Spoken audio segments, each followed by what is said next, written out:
सभी साथियों को नमस्कार। जय हिंद। संकल्प परिवार में आप सभी का हार्दिक स्वागत है। और आज हम जिला दर्शन के अंतर्गत एक नए जिले का, एक नए संभाग का प्रारंभ करेंगे और वो जिला और संभाग होगा हमारा जयपुर। अब तक हमने 2 संभाग को पढ़ लिया है, जिसमें जोधपुर और उदयपुर संभाग शामिल हैं। बहुत ही विस्तृत और डिटेल से हमने उनको पढ़ा है। लगभग उनकी 53 क्लासें अपनी हो चुकी है। आज हम बात करेंगे जयपुर जिले के संदर्भ में। जितने भी साथी लाइव आ चुके हैं, बिल्कुल मैं देख पा रहा हूं सभी के कमेंट चल रहे हैं। जितने भी साथी लाइव आ चुके हैं, एक बार क्लास को लाइक कर दें, अपने मित्रों के साथ शेयर करना ना भूलें। शेयर करने में आप सभी साथी कंजूसी करते हो, इसलिए कल मैंने क्लास नहीं ली। मैं सोच रहा था देखे बच्चे मैसेज कॉल करें कि नहीं करें, बहुत कॉल मैसेज आए। लग तो रहा है कि क्लास के प्रति आप सभी एक्टिव हो, लेकिन मजा तब आता है जब आप क्लास को शेयर करो। इतनी मेहनत आपके लिए की जा रही है। आप किसी भी अन्य जिला दर्शन की क्लास को इस कंटेंट के साथ कंपेयर कर सकते हैं। इतने पार्ट, इतने डिटेल में और इतना कंटेंट शायद आपको कहीं नहीं मिलेगा। तो बिल्कुल अब क्लासें अपनी कंटिन्यू होगी। सभी साथी एक बार शेयर करें। जाम्बो जी की धरा से प्रणाम, कोटा से प्रणाम, राजकोट से प्रणाम, हाड़ौती से प्रणाम, भिलवाड़ा से राम राम, सांवरिया सेठ की तरह से राम राम, चित्तौड़गढ़ से प्रणाम, बांसवाड़ा से प्रणाम, रणथंबोर से प्रणाम, घोटन से प्रणाम, चोटन से प्रणाम। सभी को प्रणाम, सभी को राम राम। तो आज की क्लास को हम प्रारंभ करते हैं। जयपुर जिला दर्शन बिल्कुल नए अंदाज में आपके लिए आज पेश किया जाएगा। तो बात करते हैं सबसे पहले जयपुर के संदर्भ में। जयपुर जिले के बारे में हम सबसे पहले बात करें, जैसा कि हमारा सबसे पहले टैग रहता है शुभंकर क्या होता है उस जिले का। तो इस जिले का शुभंकर क्या है? चित्तल। चित्तल क्या है? एक प्रकार का जीव है। चित्तल यहाँ का क्या है? शुभंकर है। इसके अलावा हम बात करें परिवहन कोड की, तो भाई जयपुर जो है जनसंख्या की दृष्टि से सबसे बड़ा शहर है, सबसे बड़ा जिला है, सबसे बड़ा नगर है। वहां पर बहुत सारे आरटीओ कोड जो हैं वो वहां पर चलते हैं, जिसमें स्पेशली आप सबसे ज्यादा जो है वो आरजे 14 को जानते हैं। आरजे 14 जो है ये जयपुर दक्षिण का भाग है। जब यहाँ पर वाहनों की संख्या बढ़ी तो वहीं पर सरकार ने एक नया क्रमांक और शहर के लिए जारी किया, वो है आरजे 45। ये जयपुर का क्रमांक है। इसके अलावा जयपुर के बहुत सारे क्षेत्र हैं, जैसे कोटपुतली, शाहपुरा, इनका अपने आप में अलग से क्रमांक है। बिल्कुल कांठल की धरा से जोहार प्रणाम करूं, बिल्कुल प्रणाम भाई, राम राम। और इसके बाद में हमने बात की परिवहन कोड की, आरजे 45 जो कि जयपुर उत्तर का कोड है, जो कि आरजे 14 दक्षिण का कोड है। प्राचीन नाम की हम बात करें, ढूंढाड़ प्रदेश का ये हिस्सा हुआ करता था। और यदि हम जयपुर के पूर्व नाम की बात करें, जयपुर का पूर्व नाम, तो जयपुर का पूर्व नाम जयनगर हुआ करता था। जब सवाई जय सिंह जी ने इसको बसाया तब इसका नाम जयनगर हुआ करता था। भौगोलिक उपनामों में हम बात करें, सबसे ज्यादा एग्जाम में जो है ये भौगोलिक उपनाम पूछे जाते हैं। तो सभी भौगोलिक उपनाम जो है ये एक प्रकार से मोस्ट इंपोर्टेंट है। आप सभी इसको अंडरलाइन करके लिख सकते हैं। गुलाबी नगरी इसका बिल्कुल बेसिकली नाम है, जिसे पिंक सिटी भी कहा जाता है। इसके अलावा पूर्व का पेरिस कहते हैं, भारत का पेरिस भी इसी को कहा जाता है। भारत का पेरिस भी हम इसे कह सकते हैं, भारत का पेरिस भी इसे कहा जाता है। गुलाबी नगरी सबसे फेमस नाम है। बात करते हैं सवाई राम सिंह जी की। सवाई राम सिंह जी की, इन्होंने रंगवाया था इसको, है ना। तो यहां पर हम बात कर रहे हैं, जयपुर का नाम गुलाबी नगरी है, जिसे पिंक सिटी भी कहते हैं। पूर्व का पेरिस, भारत का पेरिस भी कह सकते हैं। हेरिटेज सिटी जो है वो इसका एक विशेष नाम है। रत्न और आभूषणों की नगरी इसे कहा जाता है। पन्ना, जिसे एमरोल्ड कहा जाता है, इसकी नगरी भी कहते हैं। राजस्थान की दूसरी काशी भी इसे कहा जाता है। गलता जी यहाँ पर स्थित है, जिसे राजस्थान की हम काशी कहते हैं। इसे राजस्थान का वृंदावन कह सकते हैं, या फिर भारत का दूसरा वृंदावन भी हम इसे कह सकते हैं। गोविंद देव जी की प्रतिमा यहाँ पर स्थापित है, जो कि सवाई मिर्जा राजा मान सिंह जी ने वृंदावन में उनका मंदिर बनवाया, और बाद में सवाई जय सिंह जी जो हैं वो यहाँ पर लेकर के आते हैं और यहाँ पर उसकी प्रतिमा स्थापित करवाते हैं। रंगश्री द्वीप, इसी को इंग्लिश में कहते हैं आइसलैंड ऑफ ग्लोरी, या फिर इसे वैभव नगरी या वैभव का द्वीप कहा जाता है। और ये कहने वाले थे sir CV Raman. Sir CV Raman जो है उन्होंने इसको कहा था ये तो वैभव की नगरी है, ये तो रंगश्री द्वीप है, और इसी का इंग्लिश में नाम है आइसलैंड ऑफ ग्लोरी। और एग्जाम में बहुत बार ये पूछा गया है कि ये किसने नाम दिया था, या फिर ये जो उपनाम है ये कौन से जिले का पड़ता है। बिल्कुल क्लियर है साथियों। हाँ जी, हेरिटेज सिटी इसे कहा जाता है, विरासत शहर इसे कहा जाता है। 2019 में जयपुर का परकोटा जो है वो भी यूनेस्को की सूची में शामिल किया गया। क्षेत्रफल की हम बात करते हैं, जिले का क्षेत्रफल है 11,143 वर्ग किलोमीटर। ये पूरे जिले का क्षेत्रफल है, पूरे जिले का क्षेत्रफल है। इसके अलावा हम बात करते हैं जनसंख्या की। जनसंख्या यहाँ की कितनी है? 66.26 लाख। और राज्य में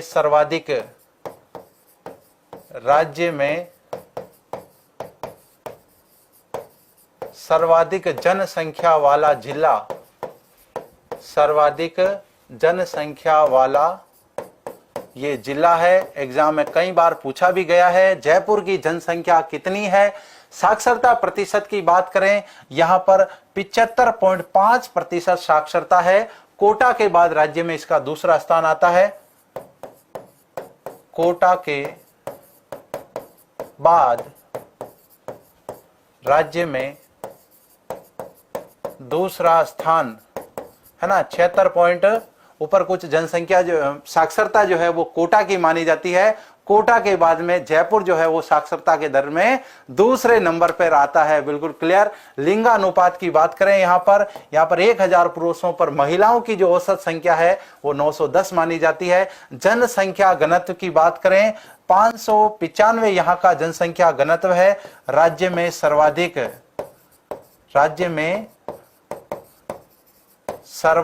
जनसंख्या घनत्व, राज्य में सर्वाधिक जनसंख्या घनत्व जो है वो इस जिले का माना जाता है। इसके अलावा हम बात करें 503 जो है वो भरतपुर का माना जाता है। एग्जाम में प्रश्न आया हुआ है, राजस्थान में 500 से अधिक जनसंख्या घनत्व वाले शहरों की या जिलों की जो जनसंख्या है वो कितनी है। उसमें ऑप्शन था 2 संख्या है। राजस्थान में 500 से अधिक जो जनसंख्या घनत्व है वो 2 जिलों का है। और सबसे ज्यादा जो जनसंख्या घनत्व है वो किसका माना जाता है? जयपुर का माना जाता है। सबसे कम किसका माना जाता है? सबसे कम, तो सबसे कम है जैसलमेर का। जैसलमेर का सबसे कम है, 17 व्यक्ति प्रति वर्ग किलोमीटर। 17 व्यक्ति प्रति वर्ग किलोमीटर इसका माना जाता है। तो ये दोनों पॉइंट आपके लिए सबसे ज्यादा इंपॉर्टेंट है। एग्जाम में सबसे ज्यादा पूछे गए हैं। राजस्थान में सबसे ज्यादा जनसंख्या घनत्व किस जिले का है? सबसे कम जनसंख्या घनत्व किस जिले का है? तो सबसे कम जैसलमेर का है, जबकि सबसे ज्यादा जो है वो जयपुर का माना जाता है। तहसीलों की बात करें, राजस्थान में जयपुर में कौन कौन सी तहसीलें हैं? तो इसमें हम बात करते हैं, इसमें जयपुर एक तहसील है, सांगानेर तहसील है, आमेर तहसील है, फुलेरा तहसील है, कोटपुतली तहसील है, चोमू तहसील है, चंवा रामगढ़, बस्सी, शाहपुरा, चाकसू, फागी, मोजमाबाद, सांबर, दूदू, विराटनगर और कोटखावदा, ये यहाँ पर जयपुर में स्थित तहसीलें हैं। शाहपुरा की हम बात करें, शाहपुरा के नाम से भीलवाड़ा में भी शहर है। भीलवाड़ा में भी है। इसके अलावा हम बात करते हैं बस्सी की, हम बात करते हैं बस्सी चित्तौड़गढ़ में भी है। चित्तौड़गढ़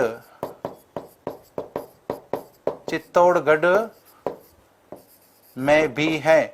दोनों की विशेषताओं के आधार पर दोनों में अंतर है, बाकी एक जैसे स्थान बहुत सारे जगह हैं। जैसे राजगढ़ की बात करें, राजगढ़ चूरू में है, राजगढ़ अलवर में है, शाहपुरा जयपुर में है, शाहपुरा भीलवाड़ा में है, बस्सी चित्तौड़गढ़ में है, बस्सी जयपुर में है। इस प्रकार के बहुत सारे नाम जो है मिलते जुलते नाम है। बिल्कुल सही बात है। यहाँ पर शाहपुरा तहसील है भीलवाड़ा की, जबकि यहाँ पर जयपुर में भी एक तहसील है, बस्सी यहाँ पर एक तहसील है, चित्तौड़गढ़ में ये एक पर्टिकुलर स्थान माना जाता है। यहाँ पर बस्सी की क्या विशेषता है, अभी मैप के माध्यम से हम बात करेंगे।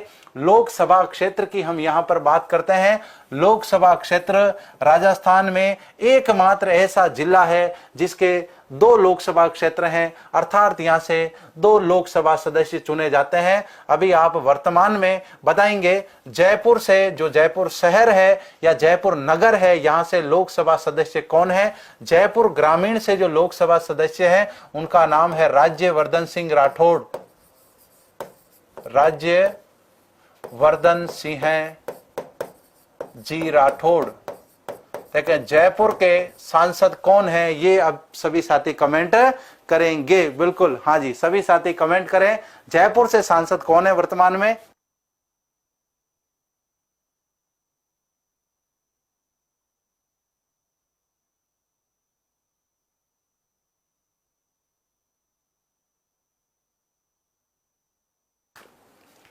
तो भाई यहां पर हम लोकसभा सदस्यों की हम बात कर रहे थे। राजस्थान में एकमात्र ऐसा जिला है जिससे 2 लोकसभा सदस्य चुने जाते हैं। राजस्थान में जिलों की संख्या है 33, जबकि लोकसभा सदस्यों की संख्या कितनी है, 25। इसका मतलब प्रत्येक जिले से कोई लोकसभा सदस्य नहीं चुना जाता है। छोटे जिलों को शामिल करके एक लोकसभा सदस्य है, जबकि एकमात्र ऐसा जिला है जयपुर जो कि 2 लोकसभा सदस्य यहां से चुने जाते हैं। एग्जाम में प्रश्न पूछा गया है कि राजस्थान का एकमात्र ऐसा जिला कौन सा है जहां से 2 लोकसभा सदस्य चुने जाते हैं। तो यहां तक क्लियर है, अभी तक प्रश्न का आंसर नहीं आया है, मैं वेट कर रहा हूं। आगे बढ़ते हैं, विधानसभा क्षेत्र की हम बात करते हैं। राजस्थान में सर्वाधिक विधानसभा क्षेत्र जो है वो कहां पर है, वो जयपुर में है। जयपुर से 19 विधायक जो हैं वो चुने जाते हैं। कौन कौन से विधानसभा क्षेत्र जयपुर के हैं, इसमें बात करते हैं। कोटपुतली, विराटनगर, शाहपुरा, चोमू, फुलेरा, जोटवाड़ा, बगरू, दूदू, आमेर, जमवा रामगढ़, हवा महल, विद्याधर नगर, किशनपोल, सिविल लाइंस, मालवीय नगर, आदर्श नगर, सांगानेर, बस्सी और चाकसू, इतने विधानसभा क्षेत्र यहां पर हैं। इसका मतलब यहां से 19 विधायकों का चुनाव होता है। लगभग जितने यहां पर विधायक चुने जाते हैं आधे से ज्यादा तो वहीं पर मंत्री बनाए जाते हैं। बहुत ज्यादा इंपॉर्टेंट रखता है यहां के विधानसभा क्षेत्र में। एग्जाम में प्रश्न आया हुआ है, राजस्थान में सबसे ज्यादा विधानसभा क्षेत्र जो है वो कौन से जिले में है, वो है जिला आपका जयपुर। यहां तक सभी को कंप्लीट क्लियर है। हाँ जी, नेक्स्ट बात करें, पड़ोसी जिले की हम बात करते हैं। कौन कौन से जिले हैं वो जयपुर के पड़ोसी जिले माने जाते हैं। सबसे पहले हम बात करते हैं जयपुर के बारे में। सबसे ज्यादा सीमा लगने वाले जिलों में पाली, इसके बाद अजमेर और जयपुर, इन जिलों के नाम आते हैं। इनमें हम बात करते हैं कौन से जिले की सीमा जयपुर के साथ लगती है। एक जिला पड़ोसी हो गया इसका सीकर, दूसरा हो गया नागौर, तीसरा हुआ अजमेर, चौथा टोंक, पांचवा दौसा और छठा अलवर। मतलब 6 जिले ऐसे हैं जिनकी सीमा इनके साथ लगती है। एक सवाई माधोपुर जो है वो भी इसका पड़ोसी जिला है जिसकी सीमा इसके साथ लगती है। तो यहां पर हम बात करते हैं कौन कौन से जिले पड़ोसी जिले हैं, जिसमें अजमेर पड़ोसी जिला है, टोंक पड़ोसी जिला है, दौसा पड़ोसी जिला है, अलवर, सीकर, नागौर और सवाई माधोपुर। तो यहां पर हम बात करें 7 इसके पड़ोसी जिले माने जाते हैं, है ना। 7 जिले ऐसे हैं जो जयपुर के पड़ोसी जिले हैं। नेक्स्ट हम बात करते हैं पड़ोसी राज्य के बारे में। हरियाणा के साथ इसकी सीमा लगती है। और जिलों के साथ लगने में जो सीमा की हम बात करते हैं कि भाई हरियाणा के साथ में हनुमानगढ़ की सीमा लगती है, चूरू की सीमा लगती है, झुंझुनू की लगती है, सीकर की लगती है, जयपुर की लगती है और अलवर की सीमा लगती है। तो सबसे कम सीमा लगती है वो जयपुर की लगती है। एग्जाम में प्रश्न भी आता है। तो यहां पर हम बात करते हैं सबसे कम सीमा, सबसे कम सीमा जयपुर जिले की लगती है। जयपुर जिले की लगती है। एग्जाम में प्रश्न आया हुआ भी है। सीमावर्ती जिलों की जब हम बात करते हैं कि कौन से जिले की सीमा किस राज्य के साथ लगती है, उसमें सबसे अधिक और सबसे कम सीमा के बारे में पूछा जाता है। तो सबसे कम सीमा जो है हरियाणा के साथ, वो जयपुर जिले की लगती है। क्लियर यहां पर सभी साथियों को? हाँ जी। नेक्स्ट हम बात करते हैं जिलों के संदर्भ में। हमने देखा है कौन कौन से जिले इसके सीमावर्ती हैं या फिर इसके पड़ोसी जिलों में काउंट होते हैं। इसके बाद बात करें प्रमुख नदियों की, बात करते हैं जयपुर में कौन कौन सी प्रमुख नदियां हैं जो इस जिले से प्रवाहित होती है। कुछ नदियों का उद्गम भी यहां से होता है। प्रमुख रूप से बाणगंगा नदी है, बेराट की पहाड़ियों से निकलती है, बेराट की पहाड़ियां, और रामगढ़ बांध जो है वो इसी पर बना हुआ है। इसके अलावा साबी, बांडी, ढूंढ, डाई और मासी जो नदियां हैं वो भी जिले से संबंधित प्रमुख नदियों में आती है। प्रमुख झील जलाशय की हम बात करें कि भाई पानी के स्रोतों में जिले के प्रमुख कौन कौन से स्रोत हैं। सांबर झील की हम यहाँ पर बात करते हैं, राज्य की सबसे बड़ी झील मानी जाती है, राज्य की सबसे बड़ी झील। अब यहां पर ना तो ये पूछा गया है कि ये मीठे पानी की है, ना ही पूछा गया है कि ये खारे पानी की है। सीधा प्रश्न जब एग्जाम में आता है, राजस्थान की सबसे बड़ी झील है वो कौन सी मानी जाती है, वो सांबर झील मानी जाती है। लेकिन एग्जाम में ये पूछ लिया जाए राजस्थान में सबसे बड़ी खारे पानी की झील कौन सी मानी जाती है, उसका आंसर भी सांबर है। लेकिन यदि कृत्रिम मीठे पानी की सबसे बड़ी झील पूछ लिया जाए, वहां पर आपको जयसमंद आंसर देना है। दूसरे नंबर पर राजसमंद आती है, दोनों मेवाड़ में स्थित है, एक उदयपुर में और दूसरी राजसमंद में। इसके अलावा हम बात करें मानसागर झील, जहां पर जल महल बने हुए हैं। जब जयपुर का निर्माण हुआ था और वहां पर जो यज्ञ हुआ था उसमें जो पंडित पधारे थे उनको इस झील में स्थित महलों में ठहराया गया था। मावठ झील ये आमेर में स्थित है, प्रमुख झील है। मावठा झील अलग है, मावठ झील अलग है। रामगढ़ बांध की यदि हम बात करें, रामगढ़ नाम से वहां पर झील भी है, उसी पर बनाया गया बांध जो है उसे जमवा रामगढ़ बांध कहते हैं, जमवा रामगढ़ बांध। और कौन सी नदी पर है ये? बाणगंगा नदी पर, बाणगंगा नदी पर अतिक्रमण को लेकर काफी चर्चा में रहता है। यहीं पर जमवाई माता का मंदिर स्थित है, इस वजह से इस रामगढ़ का जो नाम है वो क्या पड़ गया? जमवा रामगढ़ नाम पड़ गया। पन्ना मीणा की बावड़ी के बारे में एग्जाम में प्रश्न पूछा गया है, ये कहां पर है? ये भी आमेर में है। बावड़ियों से संबंधित बहुत सारे एग्जाम में प्रश्न आते हैं। परिवहन की हम बात करते हैं, जयपुर जिले से कौन कौन से राष्ट्रीय राजमार्ग गुजरते हैं? इसमें NH52, NH48 और NH21 जिले से गुजरते हैं। मैप के अकॉर्डिंग देखते हैं कि कौन कौन से राष्ट्रीय राजमार्ग जो हैं वो जिले से गुजरते हैं। तो यहाँ पर हम बात करते हैं पुराने राष्ट्रीय राजमार्गों के संदर्भ में कि पुराने राष्ट्रीय राजमार्ग, सबसे प्रमुख रूप से जो राष्ट्रीय राजमार्ग था जिसे हम NH8 के नाम से जानते थे वो जयपुर से गुजरता था। सबसे व्यस्त राष्ट्रीय राजमार्गों में भी इसकी गणना की जाती थी। इसके अलावा NH11 जो है ये सीकर जिले से यहाँ पर आता था। इसके अलावा ये जाता कहाँ था? ये धौलपुर भरतपुर की तरफ जाता था। ये भी राष्ट्रीय राजमार्ग यहाँ पर गुजरता है। NH11A जो है वो भी इससे गुजरता है। इसका मतलब प्रमुख राष्ट्रीय राजमार्गों में हम यहाँ पर बात करें NH11, NH11A, राष्ट्रीय राजमार्ग NH08 जो है वो इस जिले से गुजरते थे। अब इनको एक प्रकार से हम भूल सकते हैं। नए राष्ट्रीय राजमार्गों को लेकर एग्जाम में प्रश्न आता है जिसमें प्रमुख रूप से है NH48 जो NH8 हुआ करता था, दिल्ली से मुंबई को जाता था, उसका नया नाम जो है वो NH48 कर दिया गया है। जबकि हम बात करें यहाँ पर सीकर से जो राष्ट्रीय राजमार्ग आ रहा है उसका नया नाम NH52 कर दिया गया है। और इसी के साथ हम बात करें कि आगरा से जयपुर का जो राष्ट्रीय राजमार्ग है उसका नाम क्या है? 21। इसका मतलब यहाँ पर 3 प्रमुख रूप से राष्ट्रीय राजमार्ग जिले से गुजरते हैं। मैंने आपको पहले भी बताया था कि उत्तर से दक्षिण की तरफ जो भी राष्ट्रीय राजमार्ग आ रहे हैं उन सभी के नाम आपको क्या मिलेंगे? सम, जैसे NH48, इसके अलावा NH52। लेकिन यदि पूर्व से पश्चिम की तरफ यदि कोई राष्ट्रीय राजमार्ग है उसका नाम है NH21। मतलब ये तो विषम संख्या वाला राष्ट्रीय राजमार्ग है और ये 2 राष्ट्रीय राजमार्ग ऐसे हैं जो सम संख्या वाले हैं।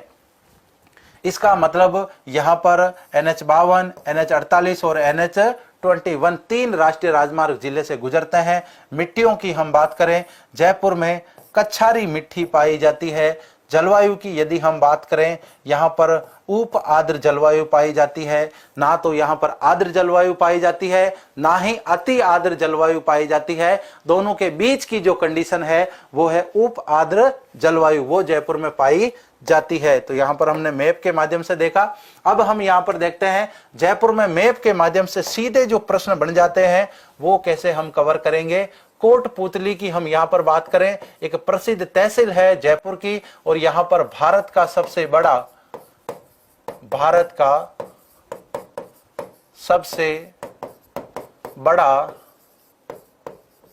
दुग्ध पैकिंग प्लांट यहां पर स्थापित है। दुग्ध पैकिंग प्लांट जो है वो यहां पर स्थापित है। मतलब जो दूध है, जो पाश्चुरीकृत दूध होता है, उसको पैक करके एक स्थान से दूसरे स्थान पर जो पहुंचाया जाता है, अर्थात हम अपनी भाषा में कह सकते हैं कि जो थैली में हमें दूध मिलता है डेयरी पर, वो दूध जो है वो पैकिंग कहां पर होता है, वो कोटपूतली में पैकिंग होता है। और यहाँ पर सबसे बड़ा प्लांट स्थापित है। विराटनगर की हम यहाँ पर बात करें, प्राचीन नाम था इसका बेराठ, और ये किस जनपद की राजधानी हुआ करती थी, तो मत्स्य जनपद से इसका संबंध था। मत्स्य जनपद से इसका संबंध था। यहां पर प्रसिद्ध सभ्यता स्थल भी है जिसका नाम है बेराठ। प्रसिद्ध सभ्यता स्थल है ना, राजा विराट की नगरी थी, महाभारत कालीन ये स्थल माना जाता है। इसके अलावा हम बात करते हैं जमवा रामगढ़ के बारे में। रामगढ़ के बारे में क्या क्या एग्जाम में प्रश्न आता है, तो एक सभी साथियों ने शोले पिक्चर देखी होगी जिसके अंदर गब्बर सिंह का बहुत बड़ा रोल है, जय और वीरू का बड़ा रोल होता है। रामगढ़ राजस्थान में, जयपुर में भी है, इसके अलावा जैसलमेर में भी रामगढ़ है, वो भी प्रसिद्ध है। लेकिन ये रामगढ़ जो है ये प्रसिद्ध रामगढ़ माना जाता है। शोले पिक्चर 1975 में जो बनी थी बहुत ही फेमस रही, काफी लंबे समय तक चली। आज भी जब हम उसको देखते हैं तो ऐसा नहीं लगता कि इतनी पुरानी मूवी है। उसकी जो शूटिंग है वो रामगढ़ की पहाड़ियों में हुई थी। वो जयपुर वाला ही रामगढ़ है, क्योंकि जैसलमेर के रामगढ़ में कोई पहाड़ियां नहीं है। तो यहाँ पर जमवा रामगढ़ की यहाँ पर हम बात करें तो सबसे पहले कछवा राजवंश की प्राचीन राजधानी, कछवा राजवंश की प्राचीन राजधानी, भाई सबसे पहले प्रारंभ जो है वो राजधानी कहां से होती है, दौसा से होती है। उसके बाद में यहां पर पहुंच जाती है राजधानी। इसके अलावा हम बात करें यहां पर जमुआई माता का मंदिर स्थित है। जमुआई माता मंदिर यहां पर स्थित है, और यही जमुआई माता जो है कछवा राजवंश की क्या मानी जाती है, कुल देवी मानी जाती है। इसके अलावा हम यहां पर बात करते हैं, यहीं पर रामगढ़ बांध स्थित है। अभी हम रामगढ़ बांध की बात कर रहे थे, रामगढ़ बांध स्थित है, और इसी को क्या कहते हैं, जमुआई रामगढ़ बांध भी कहते हैं, या फिर जमवा रामगढ़ बांध जो है वो इसी को कहते हैं। कौन सी नदी पर है ये, तो ये बाणगंगा नदी पर है। बाणगंगा नदी पर ये बना हुआ है। इसके अलावा हम बात करते हैं बस्सी के बारे में, एग्जाम में पूछा जाता है जयपुर का बस्सी क्यों फेमस है। चित्तौड़ का बस्सी तो काष्ठ कला के लिए फेमस है। तो यहां पर हम बात करते हैं इस बस्सी के बारे में। यहां पर गोवंश संवर्धन बैंक जिसे आप सीमन बैंक भी कह सकते हैं, सीमन बैंक स्थापित है। यहां पर एग्जाम में प्रश्न पूछा गया है, राजस्थान में गोवंश संवर्धन या सीमन बैंक जो है वो कहां पर स्थापित है, वो बस्सी में स्थापित है। इसके अलावा हम बात करते हैं चाकसू के बारे में। चाकसू के बारे में यहां पर शीतला माता का मंदिर स्थित है। शीतला माता, शीला देवी जो है उनका मंदिर आमेर में है। यहाँ पर शीतला माता का मंदिर स्थित है। मंदिर के बारे में पूरी डिटेल हम बाद में मंदिरों के टॉपिक में डिस्कस करेंगे। इस मंदिर की स्थापना सवाई माधो सिंह जी ने की थी। यहाँ पर मेला भरता है शीतला माता का। शीतला माता को चेचक रक्षक देवी कहा जाता है। इनकी पूजा जो है वो कुम्हार जाति के पुजारी द्वारा की जाती है। इनका वाहन जो है, इनकी सवारी जो है वो गधे की सवारी मानी जाती है। बहुत ही इंपॉर्टेंट ये मंदिर है, एग्जाम की दृष्टि से बहुत ज्यादा इंपॉर्टेंट है। शीतला अष्टमी को यहाँ पर बहुत ही प्रसिद्ध मेला लगता है। इसके अलावा हम बात करते हैं यहाँ पर सांगानेर के बारे में। एग्जाम में प्रश्न सांगानेर से आता है। ये पहली बात तो सांगानेरी प्रिंट के लिए प्रसिद्ध है। सांगानेरी प्रिंट के लिए प्रसिद्ध है। इसके अलावा यहाँ पर एयरपोर्ट भी है, हवाई अड्डा भी यहाँ पर स्थापित है। इसके अलावा हाथ से बने कागज के लिए प्रसिद्ध है। हाथ निर्मित या हस्त निर्मित कह सकते हैं हम, हस्त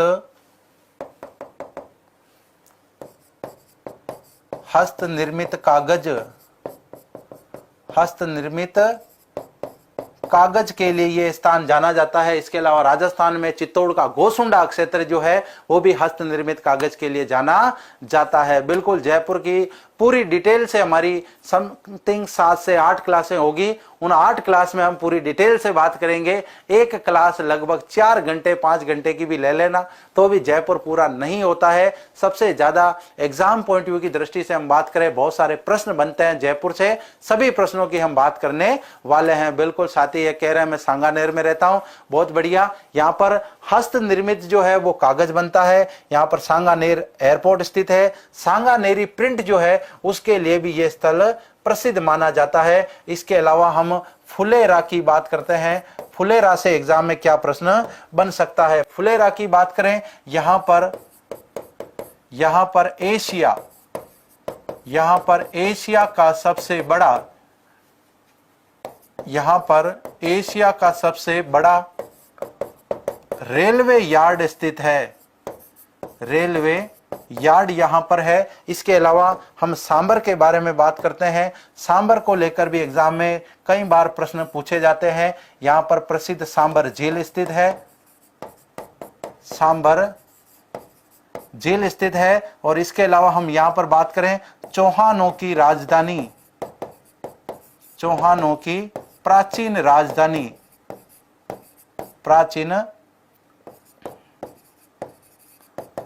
सांबर जो है, यहां से चौहान अपनी शाखा को प्रारंभ करते हैं। उस समय शाकंभरी की जो राजधानी होती है वही छत्रपुर होती है, लेकिन सांबर जो है वो चौहानों का एक प्रसिद्ध केंद्र माना जाता है। यहाँ पर सांबर झील है। इसी के निकट एक देवयानी स्थल है जिसे तीर्थों की नानी कहा जाता है, उसकी भी बात हम करने वाले हैं। इसके अलावा हम आमेर की बात करें, आमेर को लेकर एग्जाम में क्या क्या प्रश्न आ जाता है। यहाँ पर प्रसिद्ध आमेर दुर्ग स्थित है। यहाँ पर पन्ना मीणा की बावड़ी है। पन्ना मीणा की बावड़ी। यहीं पर शीला माता का मंदिर स्थित है। शीला देवी का मंदिर जो है वो यहीं पर है। आमेर के निकट ही कुंडा गांव, जिसे हाथी ग्राम के नाम से जाना जाता है। तो इस प्रकार से बहुत सारे ऐसे फैक्ट जो है वो सीधे किससे बन जाते हैं, वो जयपुर से बन जाते हैं। एग्जाम में इनसे संबंधित प्रश्न भी पूछा जाता है। इसके अलावा हम चौमू की यदि हम बात करें, यहाँ पर चौमुहागढ़ दुर्ग स्थित है। चौमुहागढ़ दुर्ग भी स्थित है। एग्जाम में एक बार प्रश्न आया था, जयपुर नगर से जो सबसे निकटता रखते हैं वो कौन से दुर्ग हैं। उसमें एक ऑप्शन ये भी था चौमुहागढ़ दुर्ग। ये जयपुर शहर में नहीं है, ये जयपुर जिले में स्थित है जो कि चौमू में पड़ता है। जबकि जयपुर नगर या शहर में स्थित जो दुर्ग हैं उसमें आमेर दुर्ग, जयगढ़ दुर्ग और नाहरगढ़ दुर्गों को प्रमुख माना जाता है। और आजकल हाल ही में एक आंबागढ़ दुर्ग जो है वो भी काफी करंट का इशू है, मतलब चर्चा में रहता है। तो इतिहास की दृष्टि से भी एग्जाम में वहां पर प्रश्न पूछ लिया जाता है। जिस प्रकार से जयगढ़ दुर्ग की हम बात करें, इंदिरा गांधी जी के काल में, मतलब आपातकाल में वहां पर खुदाई की गई थी सोने के लिए वहां से क्या निकला क्या नहीं निकला, ये सभी आज भी एक गुप्त रहस्य है। इस प्रकार के एग्जाम में बहुत सारे प्रश्न पूछे जाते हैं। तो यहाँ पर हमने मैप के माध्यम से जाना। इसके अलावा अब हम बात करते हैं जयपुर की वो पहचान जो महत्वपूर्ण तथ्यों के अंतर्गत आते हैं, एग्जाम में बहुत ज्यादा प्रश्न पूछे जाते हैं। तो यहाँ पर क्लियर सभी साथियों को। सबसे पहला हम बात करते हैं ब्लू पोट्री के बारे में। ब्लू पोट्री है क्या, तो ये आपके सामने चित्र बना हुआ है, इससे आप समझ सकते हैं ब्लू पोट्री है क्या। पोट्री का मतलब बर्तन होता है, ब्लू का मतलब इसके ऊपर इस प्रकार की कोई डिजाइन बनाई हुई है जो आपको आराम से दिख रही है। कौन से कलर की है, ये ब्लू कलर की है। अब ये जो है, ये कला जो है यहां पर राजस्थान में लाने वाले व्यक्ति कौन है, तो राजा मानसिंह हैं। राजा मानसिंह के समय, राजा मानसिंह के समय राजपुताना या फिर हम कह सकते हैं आमेर में आई। इससे पहले कोई नहीं जानता था ये ब्लू पोट्री होती क्या है, ये लाहौर से लेकर आए थे। मूलतः इसका स्थान जो है वो पर्सिया ईरान माना जाता है। इसके अलावा हम बात करते हैं ब्लू पोट्री के बारे में। सबसे ज्यादा विकास जो है, सर्वाधिक विकास इस ब्लू पोट्री का किस शासक के समय माना जाता है, तो वो है सवाई राम सिंह जी सेकंड। सवाई राम सिंह जी सेकंड का जो समय है, इनका जो काल है, ब्लू पोट्री का एक प्रकार से हम कह सकते हैं स्वर्ण युग माना जाता है। सबसे ज्यादा जो विकास है, प्रारंभ में इसको प्रारंभ करने वाले थे राजा मान सिंह जी। वो तो इसको लेकर आए थे लाहौर से, लाहौर में पर्सिया ईरान से ये कला आई थी। और यहाँ पर हम बात करते हैं कि इसके प्रमुख जो कलाकार हैं वो कौन माने जाते हैं, तो बात करते हैं श्री कृपाल सिंह शेखावत। श्री कृपाल सिंह शेखावत ने इस कला को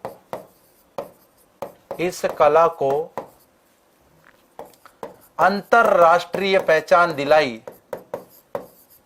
अंतरराष्ट्रीय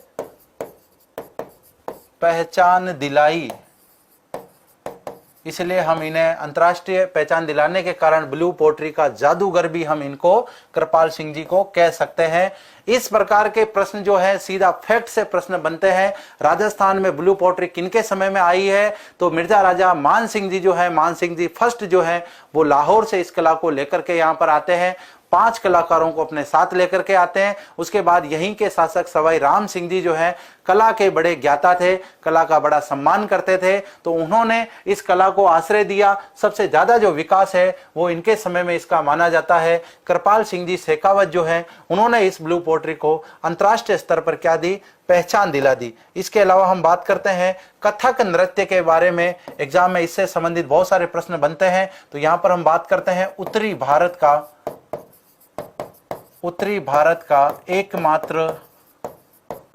एकमात्र शास्त्रीय नृत्य जो है वो इसे माना जाता है। दक्षिण भारत में तो बहुत सारे शास्त्रीय ऐसे नृत्य हैं जो कि बहुत सारे ख्याति प्राप्त हैं, लेकिन उत्तरी भारत की यदि हम बात करें, यहाँ पर एकमात्र शास्त्रीय नृत्य जो है वो ये माना जाता है कथक। इसके प्रवर्तक कौन माने जाते हैं, प्रवर्तक का मतलब होता है प्रारंभकर्ता, मतलब इसको शुरू किसने किया था, यह भी एग्जाम में कई बार पूछा गया है। प्रवर्तक हैं इसके भानुजी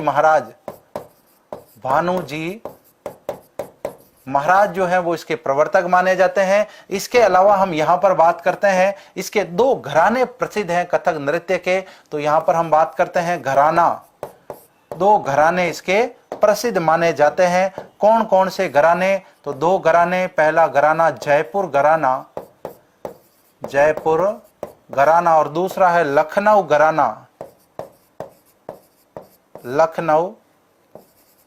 घराना। तो यहां पर हम बात करते हैं जयपुर घराना जो है वो तो प्राचीन घराना है, या फिर हम बात करते हैं प्रारंभिक प्राचीन घराना, या सबसे प्रसिद्ध घराना भी इसे हम कह सकते हैं। और यहां पर हम बात करते हैं ये इसका दूसरा घराना माना जाता है। मतलब यहां पर एग्जाम में प्रश्न इस प्रकार से बन जाता है कथक नृत्य कहाँ का प्रसिद्ध है। उसमें मान लो जयपुर ऑप्शन ना हो तो वहां पर आपको लखनऊ ऑप्शन मिल सकता है और वो भी आपको राइट करना है। बिल्कुल, तो हाँ जी, सभी साथी लाइव देख रहे हैं, बहुत अच्छा लग रहा है, कमेंट भी कर रहे हैं। जयपुर और लखनऊ इसके दो प्रसिद्ध घराने हैं। सभी साथी जितने भी लाइव हैं एक बार क्लास को लेट जुड़े साथी लाइक कर दें और बाकी साथी सभी अपने मित्रों के साथ इसको शेयर कर दें। तो कथक नृत्य से संबंधित सबसे, देखो यहां पर सबसे ज्यादा इंपोर्टेंट ही बात हो रही है जिससे सीधा एग्जाम में प्रश्न छपने वाला है। ब्लू पोट्री से तीनों लाइन से एग्जाम में प्रश्न आए हुए हैं। कथक नृत्य से भी प्रसिद्ध एक एक लाइन से प्रश्न आया हुआ है। प्रश्न पूछा गया है उत्तरी भारत का एकमात्र जो शास्त्रीय नृत्य है, नृत्य तो बहुत सारे हैं लेकिन जो शास्त्रीय नृत्य है वो कौन सा माना जाता है, इसके प्रवर्तक कौन है या इसको प्रारंभ करने वाले कौन है। अब हम बात करते हैं तमाशा के बारे में। तमाशा क्या है, एग्जाम में कई बार तो इस प्रकार का प्रश्न भी आ जाता है, तमाशा क्या है, तो ये क्या है, एक लोक नाट्य है। तमाशा क्या है, तो ये एक लोक नाट्य है। मूलतः है कहां का ये तमाशा, भारत में कहां का प्रसिद्ध है, तो यहां पर हम बात करते हैं मूलतः महाराष्ट्र का है। मूलतः महाराष्ट्र का है, मतलब तमाशा जो है भारत में सबसे ज्यादा प्रसिद्ध कहां का है, महाराष्ट्र का प्रसिद्ध माना जाता है।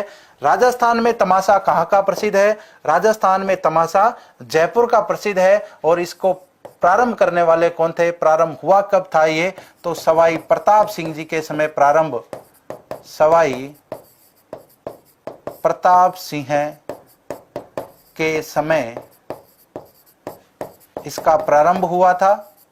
और भट्ट परिवार जो है वो इसको मंचित करता है। इसके अलावा हम बात करते हैं सवाई प्रताप सिंह जी, जो कि 22 कलाकारों की इनके पास में एक कह सकते हैं कि गंधर्व 22 ही रहती थी, जिसमें विभिन्न प्रकार के 22 कलाकार थे, 22 गायक, 22 लेखक, 22 नर्तक, 22 गाने वाले, 22 बजाने वाले, 22 अलग अलग प्रकार के इनके पास विद्वान थे जिनको कहते थे गंधर्व 22, है ना। तो गंधर्व 22 किनके समय थी, प्रताप सिंह जी के समय थी, एग्जाम में पूछा गया है। तो उसी में ये भी एक शामिल है। यहाँ पर गुणीजन खाना के कलाकार जो हैं वो भी इसमें भाग लेते हैं। इसके अलावा हम बात करते हैं जयपुर मेट्रो के बारे में। सभी साथी जानते हैं, जयपुर में गए हैं तो मेट्रो का लुत्फ जरूर लिया होगा। तो यहाँ पर हम बात करते हैं राजस्थान का प्रथम मेट्रो शहर, राजस्थान का प्रथम मेट्रो संचालित शहर। अब तो बाद में योजना है कि जोधपुर में भी मेट्रो चलेगी, लेकिन अब तक मेट्रो कहां पर चल रही है, सिर्फ जयपुर में मेट्रो चल रही है। कहां से कहां तक ये मेट्रो चलती है, तो वर्तमान में यह है मानसरोवर से बड़ी चौपड़, ये राजस्थान पुलिस, ग्राम सेवक, बीएसटीसी, पीटीटी और इस प्रकार के जो एग्जाम है, वन रक्षक, फेवरेट क्वेश्चन है उनका एग्जाम में प्रश्न पूछा भी गया है। जयपुर मेट्रो कहां से कहां तक संचालित होती है, तो वर्तमान में मानसरोवर से लेकर बड़ी चौपड़ तक ये संचालित होती है।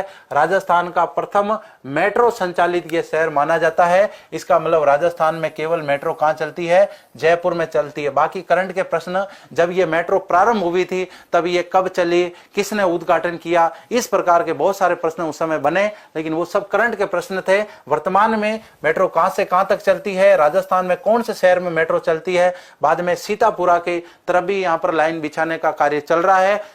भविष्य में वहां पर भी ये मेट्रो चलेगी। बिल्कुल मानसरोवर से बड़ी चौपड़ तक अभी यहां पर चल रही है। बड़ी चौपड़ इसका अंतिम स्टेशन माना जाता है। जयपुर चित्रशैली की हम यहां पर बात करते हैं।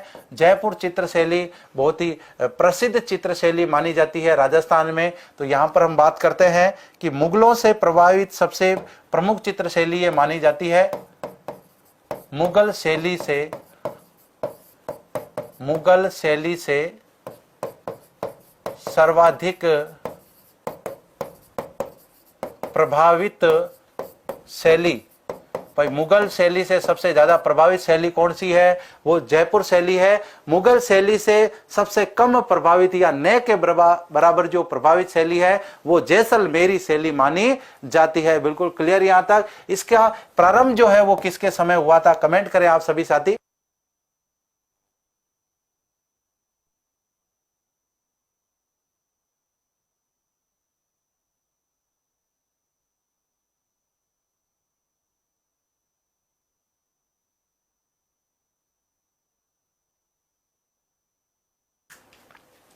हाँ जी, तो बिल्कुल जैसलमेर शैली जो है बिल्कुल कम प्रभावित है। तो यहाँ पर हम बात कर रहे हैं सर्वाधिक विकास। सर्वाधिक विकास जो है वो किसके समय माना जाता है? तो सवाई प्रताप सिंह जी के बारे में, प्रताप सिंह जी का समय। इस शैली की विशेषता क्या है? बिल्कुल हम संक्षिप्त में यदि हम बात करते हैं, विशेषता क्या मानी जाती है? विशेषताएं, तो विशेषताएं हैं इसके आदम कद चित्र, आदम कद चित्र या आदम कद पोर्ट्रेट जो है वो इसकी विशेषता माने जाते हैं। इसके अलावा यहाँ पर इसके प्रमुख चित्रकारों में एक जो फेमस नाम है वो किसका नाम आता है? चित्रकार, और वो आता है साहिब राम। आप सभी साथी कमेंट करेंगे साहिब दिन का संबंध किस चित्र शैली से है? साहिब दीन जो है ये दोनों थोड़ा मिलते जुलते नाम है, एग्जाम में इनको लेकर कंफ्यूजन भी हो जाता है। तो यहाँ पर साहिब राम का संबंध जयपुर चित्र शैली से है, जबकि साहिब दीन का जो संबंध है वो किस चित्र शैली से माना जाता है? कमेंट करें आप सभी साथी। घेटोर की छतरियों के बारे में हम बात करते हैं। एग्जाम में घेटोर की छतरियों के बारे में पूछा गया है। राजस्थान में घेटोर की छतरियां कहां पर है? तो पहली बात तो ये छतरियां जयपुर के अंदर है और जयपुर के शासकों का शाही शमशान घाट माना जाता है। तो यहां पर हम बात करते हैं जयपुर शासकों का, जयपुर शासकों का शाही शमशान घाट,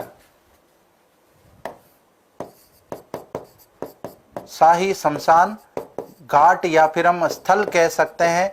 तो यहीं पर उन शासकों की क्या बनी हुई है? छतरियां बनी हुई है। बिल्कुल अभी तक कमेंट नहीं आया है कि साहिब दीन जो है उनका संबंध किस चित्र शैली से है। बिल्कुल तो कमेंट करें आज। बिल्कुल सही कमेंट करने में आज बहुत कमी कर रहे हो, बाकी आपस में बातचीत कर रहे हो, बहुत अच्छा लग रहा है। प्रेम व्यवहार बना रहना चाहिए। अब एक साथी का कमेंट आया है उदयपुर शैली, एक बीकानेर शैली भी कमेंट कर रहे हैं। बिल्कुल उदयपुर शैली जिसे हम मेवाड़ शैली भी कह सकते हैं, तो मेवाड़ शैली से इसका संबंध है। एग्जाम में प्रश्न पूछा गया है दोनों के बारे में, तो दोनों नाम इंपोर्टेंट है। बिल्कुल इनको आप लिख ले और बढ़िया से याद भी कर ले। सांगानेर हवाई अड्डे की हम बात करते हैं। भाई सांगानेर हवाई अड्डा जो है राजस्थान का एकमात्र अंतरराष्ट्रीय हवाई अड्डा है। अंतरराष्ट्रीय हवाई अड्डा ये माना जाता है। क्यों? क्योंकि अभी तक राजस्थान में एकमात्र यही हवाई अड्डा है। बाद में डबोक को एयरपोर्ट को, हवाई अड्डे को अंतर्राष्ट्रीय हवाई अड्डा बनाने की योजना है, लेकिन अभी तक वो नहीं बन पाया है कहां पर पर्टिकुलर? ये भी एग्जाम में प्रश्न पूछ लिया जाता है। सांगानेर जयपुर के अंदर है, सांगानेर जयपुर। और इसका प्रारंभ जो है वो किनके समय हुआ था? तो महाराजा मानसिंह सेकंड, महाराजा मानसिंह सेकंड जो है, जो राजस्थान के राज प्रमुख भी बनाए गए थे, उन्होंने इस एयरपोर्ट को क्या किया था? प्रारंभ किया था। उनको हवाई जहाज उड़ाने का बड़ा शौक था, इसलिए उनके समय में ये एयरपोर्ट प्रारंभ हुआ। राजस्थान का एकमात्र इंटरनेशनल एयरपोर्ट है, यहाँ से विदेश को फ्लाइट जाती है। बाकी हमारे राजस्थान में जो एयरपोर्ट हैं उसमें केवल हमारे भारत की जो फ्लाइटें हैं वही अप डाउन करती है, अन्य फ्लाइटें अप डाउन नहीं करती है। डॉक्टर पी के सेठी के बारे में एग्जाम में प्रश्न आ चुका है। डॉक्टर पी के सेठी कौन है? तो डॉक्टर पी के सेठी की जो पहचान है वो है जयपुर फुट के जनक,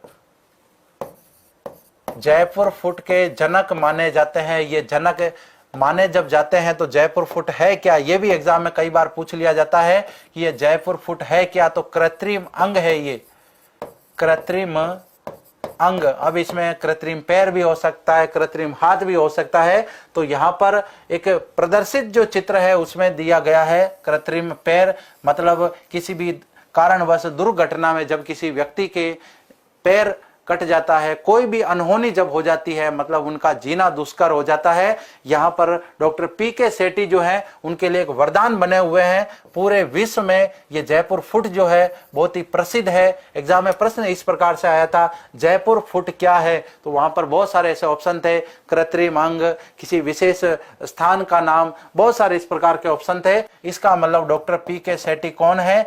प्रसिद्ध प्रसिद्ध चिकित्सक, प्रसिद्ध चिकित्सक जो हैं वो ये माने जाते हैं। एग्जाम में पूछा गया है इनका संबंध किस जिले से है, इनका संबंध है राजस्थान के जयपुर जिले से। इसके अलावा हम बात करते हैं यहाँ पर पंडित विश्व मोहन जी भट्ट के बारे में भी प्रश्न पूछा गया है। तो ये प्रसिद्ध सितार वादक हैं, प्रसिद्ध सितार वादक। इसके अलावा इन्होंने मोहन वीणा का भी आविष्कार किया था, मोहन वीणा, है ना। राजस्थान में वीणा बजाते हुए किसको दर्शाया गया है, राणा कुंभा जो हैं वो वीणा के प्रसिद्ध वादक हैं। वही वीणा जो माँ सरस्वती जो है उनके पास में अपने को देखने को मिलता है, बहुत सारे फोटो में उनको हमने देखा है। तो इसी के प्रसिद्ध वादक जो है वो कौन माने जाते हैं, पंडित विश्व मोहन भट्ट। एग्जाम में इनसे प्रश्न 2-3 बार आया हुआ है।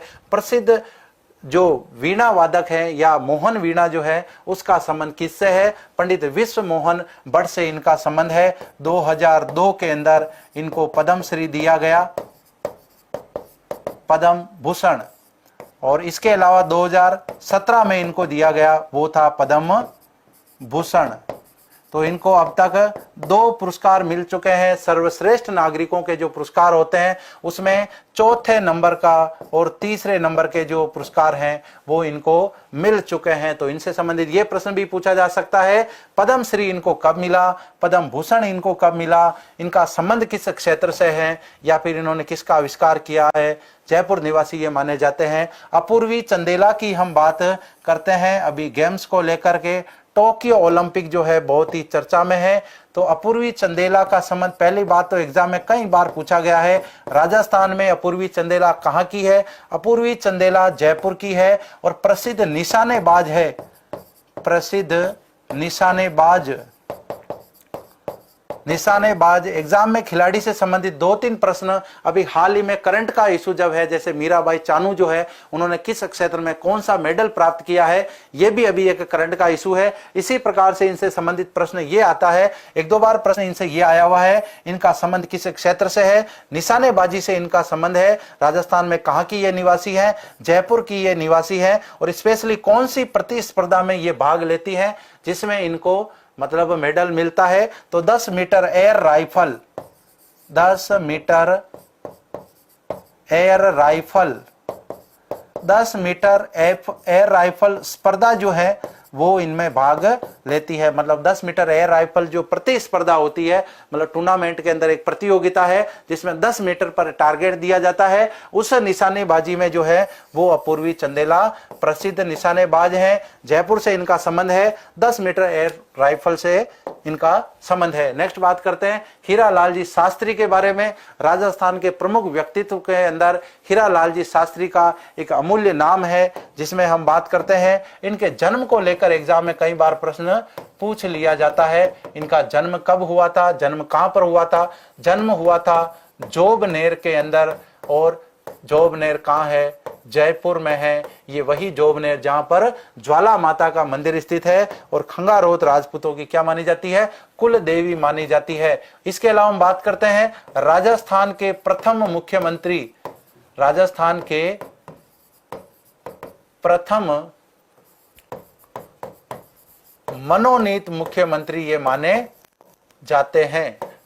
इसके अलावा हम बात करें जो निर्वाचित मुख्यमंत्री है टीकाराम जी पालीवाल माने जाते हैं। उसके बाद में जय नारायण व्यास जी का भी एक प्रमुख नाम आता है जो कि निर्वाचित और मनोनीत दोनों श्रेणी में आते हैं। यहाँ पर राजस्थान के प्रथम मनोनीत मुख्यमंत्री जो है वो कौन है, हीरा लाल जी शास्त्री हैं। इसके अलावा इनके बारे में एग्जाम में ये प्रश्न भी पूछा जाता है कि इनकी आत्मकथा किस नाम से है, आत्मकथा जो है वो किस नाम से है। तो आत्मकथा का इनका नाम है प्रत्यक्ष जीवन शास्त्र, प्रत्यक्ष जीवन शास्त्र जो है वो इनकी आत्मकथा है। इनका प्रसिद्ध गीत भी एग्जाम में प्रश्न पूछ लिया जाता है।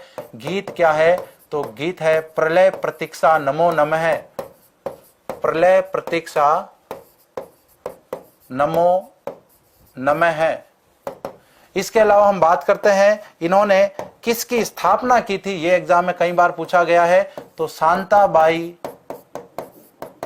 शांताबाई कुटीर के संस्थापक, कुटीर के ये संस्थापक माने जाते हैं। और यही शांताबाई कुटीर जो है इसे वर्तमान में क्या कहते हैं, वनस्थली विद्यापीठ कहते हैं। वनस्थली विद्यापीठ की स्थापना इन्होंने शांताबाई कुटीर के नाम से की। इनकी पुत्री का नाम था शांताबाई। वो जो महिला शिक्षा को समर्पित कार्य कर रही थी, अचानक उनकी मृत्यु हो जाती है, उनका देहांत हो जाता है। उनके समर्पण भाव को देखकर, शिक्षा के समर्पण भाव को देखकर इन्होंने वनस्थली विद्यापीठ की नींव रखी, जिसका नाम था शांताबाई कुटीर। इसकी संपूर्ण डिटेल जानकारी जो है हम टॉक के संदर्भ में पढ़ेंगे। इसके अलावा हम बात करते हैं अर्जुन लाल जी सेठी के बारे में। एग्जाम में इनसे संबंधित भी बहुत सारे प्रश्न आते हैं। पहली बात तो यह है, प्रसिद्ध स्वतंत्रता सेनानी की इनकी अपनी पहचान है। प्रसिद्ध स्वतंत्रता सेनानी। इसके अलावा हम बात करते हैं, इन्होंने एक स्कूल स्थापित किया था जिसका नाम था वर्धमान जैन विद्यालय।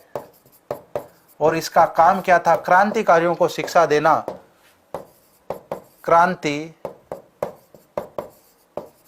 को प्रशिक्षण देना,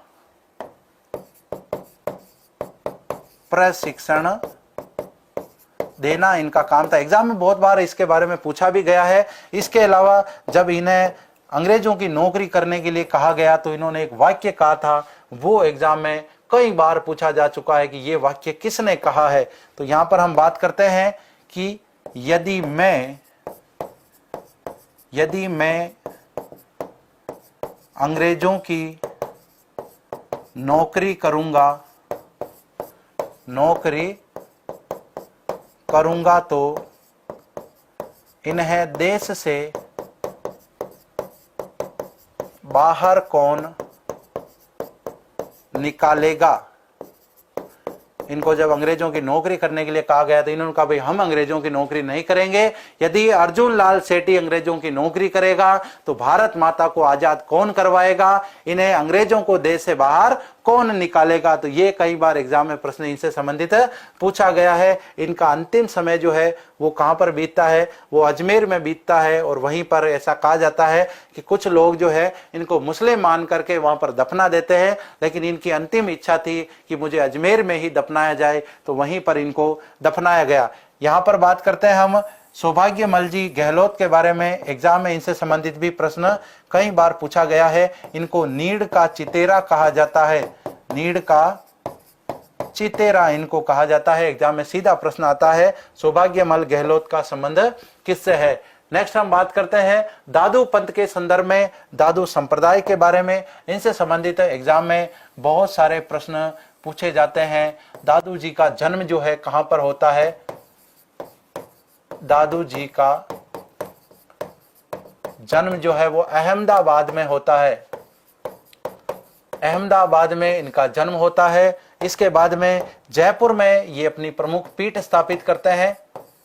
पीठ कहां पर है, नारायणा के अंदर है। और नारायणा कहां पर है, जयपुर में है। और यहीं पर नारायणा में क्या है, भैराणा की पहाड़ी जो है, भैराणा की पहाड़ी जो है वो दादू पंथियों के लिए पवित्र स्थल मानी जाती है। इसके अलावा हम बात करते हैं इनके शिष्य कितने थे। एग्जाम में ये भी प्रश्न आता है।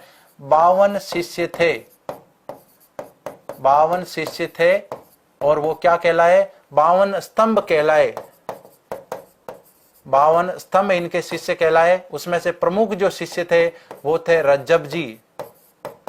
रज्जब जी जो थे वो सांगानेरी पठान थे, सांगानेरी पठान थे। और जीवन भर दूल्हे के वेश में रहते हैं। यह भी एग्जाम में बहुत ही बड़ा और इंपॉर्टेंट फैक्ट है। जीवन भर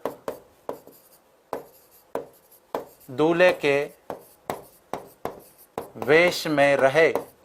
एग्जाम में प्रश्न पूछा गया है राजस्थान में कौन से ऐसे संत हैं जो जीवन भर दूल्हे के वेश में रहते हैं। रज्जब जी जब विवाह करने के लिए जा रहे थे वहीं पर ऐसा कहा जाता है कि दादू जी आ जाते हैं, दादू वाणी उनको सुना देते हैं कि रज्जब ये क्या करने जा रहा है, ये अनर्थ करने क्यों जा रहा है। वहीं पर एक प्रकार से रज्जब जी का जो है वो विचार बदल जाता है। वहीं पर वो बारात को लौटा देते हैं कि भाई आप सभी घर जाइए, अब मैं तो यहीं पर रहूंगा। सांगानेर में इनका प्रमुख स्थान बना हुआ है, वहीं पर इन्होंने दादू जी की वाणी सुनी थी, वहीं पर रहकर इन्होंने दादू जी के विचारों का प्रचार किया। अब जब ये दूल्हे के वेश में थे, शादी करने के लिए जा रहे थे, तो बाद में जिंदगी भर वही ड्रेस पहनते रहे। एक प्रकार से कह सकते हैं जो दूल्हे का सेहरा होता है वो जीवन भर ये पहने रहे, अर्थात दूल्हे के रूप में इन्होंने अपना पूरा जीवन बिताया था। बिल्कुल क्लियर है यहाँ तक? हाँ जी। इसके अलावा दादू जी के जो एक प्रकार से कह सकते हैं जो सत्संग के स्थल जो है वो क्या कहलाते हैं, तो यहां पर हम कह सकते हैं सत्संग स्थल। एग्जाम में ये भी पूछा जाता है इनके सत्संग स्थल जो है वो किस नाम से जाने जाते हैं? अलख दरीबा। अलख दरीबा के नाम से एक प्रकार से इनके जो सत्संग स्थल है वो जाने जाते हैं। अब हम बात करते हैं यहां पर गलता जी के बारे में। गलता जी के बारे में भी एग्जाम बहुत सारे पॉइंट पूछे जाते हैं। इसे मंकी वैली के नाम से जाना जाता है। मंकी वैली व जयपुर का पुष्कर भी कहते हैं इसको। जयपुर का पुष्कर, धार्मिक दृष्टि से इनका बड़ा महत्व है, तो इसे जयपुर का पुष्कर भी कहते हैं। मंकी वैली, यहाँ पर लाल मुंह के बहुत सारे बंदर पाए जाते हैं, इस वजह से इसे मंकी वैली के नाम से जाना जाता है। और ये जो स्थल है ये पीठ किसकी माना जाता है? एग्जाम में ये भी प्रमुख रूप से कई बार प्रश्न पूछा जाता है। रामानुज या रामानंदी संप्रदाय की प्रमुख पीठ ये मानी जाती है। और इस पीठ के जो संस्थापक हैं वो कौन माने जाते हैं? तो यहाँ पर हम बात करते हैं कृष्णदास जी पयहारी। कृष्णदास जी पयहारी जो है वो इस पीठ के संस्थापक माने जाते हैं। बात करते हैं पृथ्वीराज जी कछवा के बारे में। पृथ्वीराज जी कछवा के तक नाथ संप्रदाय का यहाँ पर बड़ा प्रभाव हुआ करता था। तो यहाँ पर हम बात करते हैं नाथ संप्रदाय के जो उस समय जो पीठाधीश्वर थे जिनका नाम था चतुरनाथ, उनको शास्त्रार्थ में पराजित किया था कृष्णदास जी पयहारी ने। और उसके बाद में हम ये जानते हैं कि पृथ्वीराज जी के समय में जब यहाँ पर नाथ संप्रदाय का प्रभाव था और शास्त्रार्थ में जब चतुरनाथ जी को पराजित कर दिया, उसी समय जो है पृथ्वीराज जी प्रभावित हो जाते हैं कृष्णदास जी पयहारी से। और इनसे जो है एक प्रकार से रामानंद संप्रदाय की दीक्षा ग्रहण कर लेते हैं। और इसी के साथ जयपुर जो है वहां पर जयपुर के शासकों पर इस संप्रदाय का जो है प्रभाव ज्यादा पड़ जाता है। बाद में हम बात करते हैं कि गोविंद देव जी की जब स्थापना होती है तब बाद में गौड़ीय संप्रदाय जो है वो एक प्रकार से जयपुर के शासकों का राजकीय धर्म हो जाता है। वो सब सवाई प्रताप सिंह जी, सवाई जय सिंह जी, उनके समय की बात है। तो गलता जी की बात करें, मंकी वैली कहते हैं इसको, जयपुर का पुष्कर भी कहते हैं। रामानुजिया रामानंदी संप्रदाय की प्रमुख पीठ मानी जाती है। इस पीठ के जो संस्थापक हैं वो कौन माने जाते हैं? कृष्णदास जी पयहारी माने जाते हैं। इसके अलावा हम बात करते हैं देवयानी तीर्थ को लेकर एग्जाम में कई बार प्रश्न पूछा गया है। देवयानी तीर्थ के बारे में क्या प्रश्न आया हुआ है? इसे क्या कहते हैं? तो ये एक पौराणिक तीर्थ स्थल है। पौराणिक तीर्थ स्थल, बड़ा ही महत्व है इसका। इसे तीर्थों की नानी कहा जाता है। तीर्थों की नानी कहा जाता है। और कहां पर है ये? सांबर के निकट पड़ता है ये स्थल। सांबर के निकट स्थित ये स्थल है। इसके अलावा हम बात करते हैं तीर्थों का मामा किसे कहा जाता है? तीर्थों का मामा, तीर्थों का भांजा किसे कहा जाता है? तो तीर्थों का मामा तीर्थराज पुष्कर को कहा जाता है, जबकि तीर्थों का भांजा जो है ये मच्छकुंड को कहा जाता है। और मच्छकुंड कहां पर है? धौलपुर में है। ये भी एग्जाम में कई बार प्रश्न आया हुआ है, तो यहाँ पर ये भी आपको ध्यान रखना है। क्लियर?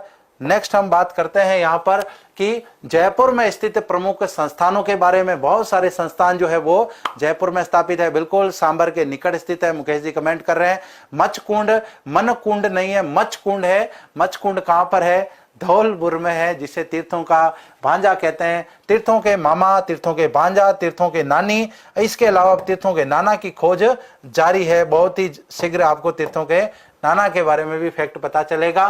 राजस्थान विश्वविद्यालय की हम बात करते हैं। राजस्थान में स्थित प्रथम विश्वविद्यालय स्थापना कब हुई थी? स्थापना हुई थी 1947 में। किस नाम से? राजपूताना विश्वविद्यालय के नाम से इसकी स्थापना हुई थी। और बाद में कहते हैं कि 1956 में यह नाम पड़ा।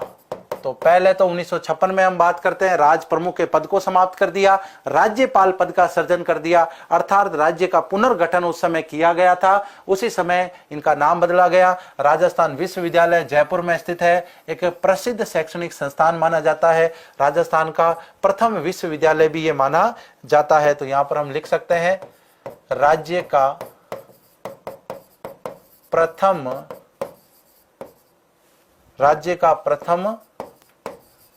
विश्वविद्यालय। तो राज्य का ये प्रथम विश्वविद्यालय है। नाम इसका प्रारंभ में राजपूताना विश्वविद्यालय था, बाद में इसका नाम बदला गया। राजस्थान पाठ्य पुस्तक मंडल जो है ये प्रारंभिक शिक्षा की पुस्तकों का काम देखता है। तो यहां पर हम बात करते हैं प्रारंभिक शिक्षा की पुस्तकों को वितरित करना, या फिर हम एक प्रकार से कहते हैं छापना। अपने जो किताबें होती हैं सब पे लिखा हुआ होता है, वहां पर लिखा हुआ है राजस्थान पाठ्य पुस्तक मंडल। इसका मतलब इनका संबंध किससे है? पाठ्य पुस्तक मंडल से है। और इनका काम क्या है? प्रारंभिक शिक्षा, मतलब अपन भी जब छोटे थे अपने पास जो किताबें सरकार की तरफ से हमें फ्री मिलती थी वो किसके द्वारा दी जाती थी? वो राजस्थान पाठ्य पुस्तक मंडल के द्वारा छापी जाती थी, वितरण इनका किया जाता था। राजस्थान हिंदी ग्रंथ अकादमी जो है भारत सरकार से पोषित एक संस्थान है। इनके द्वारा जो मानक पुस्तकें हैं वो इनके द्वारा जारी की जाती है। तो हम यहाँ पर बात करते हैं इसके द्वारा मानक पुस्तकें जारी की जाती हैं। मानक पुस्तकों का मतलब जैसे कि अभी किसी फैक्ट को लेकर हमारा कोई कंफ्यूजन हो जाए तो एनसीईआरटी और हिंदी ग्रंथ अकादमी के द्वारा जो छापी गई पुस्तकें हैं वो ही मान्य होगी, बाकी ये जो गाइडें वगैरह है ये मान्य नहीं होगी। इसके अलावा और कौन से संस्थान? राजस्थान ब्रज भाषा अकादमी, राजस्थान उर्दू अकादमी, राजस्थान ललित कला अकादमी, ये सारे संस्थान जयपुर में है। एग्जाम में इनसे प्रश्न आता है। राजस्थान संगीत अकादमी, राजस्थान सिंधी अकादमी, राजस्थान संस्कृत अकादमी, जवाहर कला केंद्र, राजस्थान उच्च न्यायालय की खंडपीठ भी कहाँ है? जयपुर में है। पोथी काना संग्रहालय जो है वो भी कहाँ है? ये भी जयपुर में है। इनसे संबंधित एग्जाम में प्रश्न सीधा बनता है, निम्न में से कौन सा संस्थान जयपुर में है, कौन सा संस्थान कहां पर है? उसमें सबसे ज्यादा संस्थान जो है वो जयपुर के पूछे जाते हैं। प्रमुख मेले एवं त्योहारों की हम यहाँ पर बात करते हैं। गणगौर का मेला जो है वो यहाँ पर जयपुर का प्रसिद्ध है, गणगौर का मेला। इसके अलावा इसे गणगौर महोत्सव भी कह सकते हैं। कब भरता है ये? चैत्र शुक्ल तीज या चैत्र शुक्ल तृतीया को ये आयोजित होता है। इसके अलावा हम बात करें बाण गंगा मेला, विराटनगर का ही अन्य नाम क्या है? प्राचीन नाम है बेराठ, यहाँ पर ये भरता है। वैशाख पूर्णिमा को ये मेला भरता है। शीतला माता का मेला चाक्षु में भरता है। चैत्र कृष्णा अष्टमी को ये मेला भरता है, बड़ा प्रसिद्ध मेला है जयपुर में। तीज की सवारी के लिए राजस्थान में कौन सा जिला प्रसिद्ध? जयपुर प्रसिद्ध है। तीज की सवारी भी निकलती है, यहाँ पर मेला भी लगता है। और ये कब लगता है? तो श्रावण शुक्ल तृतीया में ये लगता है। अभी श्रावण का महीना चल रहा है, इसी में यहाँ पर तीज की सवारी निकलती है। राजा महाराजाओं के समय में ये सवारियां प्रसिद्ध थी। सवाई प्रताप सिंह जी ने अपने समय में अपनी रानियों को, राज परिवार की महिला सदस्यों को इस तीज की और गणगौर की जो सवारी निकलती है इनका मतलब एक प्रकार से इनका दृष्टांत करने के लिए, इनको देखने के लिए इन्होंने हवा महल का निर्माण करवाया था जो उनके आराध्य देव भगवान श्री कृष्ण को समर्पित था। नेक्स्ट, गधों का मेला जो है वो लूणियावास में भरता है। लूणियावास कहाँ है? जयपुर है। जयपुर में एकमात्र गधों का मेला भरता है। आसोज बदी सप्तमी से लेकर एकादशी तक ये मेला चलता है। इसके अलावा हम बात करें जयपुर के संदर्भ में और क्या क्या महोत्सव वगैरह फेमस है, तो यहाँ का पतंग महोत्सव भी प्रसिद्ध है। पतंग महोत्सव यहाँ पर प्रसिद्ध है। और पतंग महोत्सव की यहाँ पर हम बात करें कब? मकर संक्रांति को। मकर संक्रांति को यहाँ पर फेमस है। और ये कब आती है? 14 जनवरी को। 14 जनवरी को मकर संक्रांति मनाई जाती है, यहाँ पर फेमस है। इसके अलावा हाथी महोत्सव भी प्रसिद्ध है। हाथी महोत्सव भी यहाँ पर प्रसिद्ध है। कहाँ पर? आमेर। और आमेर में कुंडा गांव जो है, यहाँ पर इसे हाथी गांव कहा जाता है। हाथी गांव के नाम से कुंडा को जाना जाता है। इतने सारे फैक्ट जो थे वो हमने किससे लिए? वो हमने जयपुर के संदर्भ में बात की, और कल की क्लास में हम जयपुर से संबंधित और भी बहुत सारी जानकारी प्राप्त करेंगे। तब तक के लिए अनुमति दीजिए। सभी साथी जितने भी लाइव हैं, क्लास को लाइक करें, अपने मित्रों के साथ क्लास को शेयर करना ना भूलें। नए साथी हैं, यूट्यूब चैनल को सब्सक्राइब करें, टेलीग्राम को जरूर ज्वाइन करें। मिलते हैं कल एक नई क्लास में। जयपुर के इतिहास की कल हम शुरुआत करेंगे। तब तक के लिए जय हिंद, जय भारत।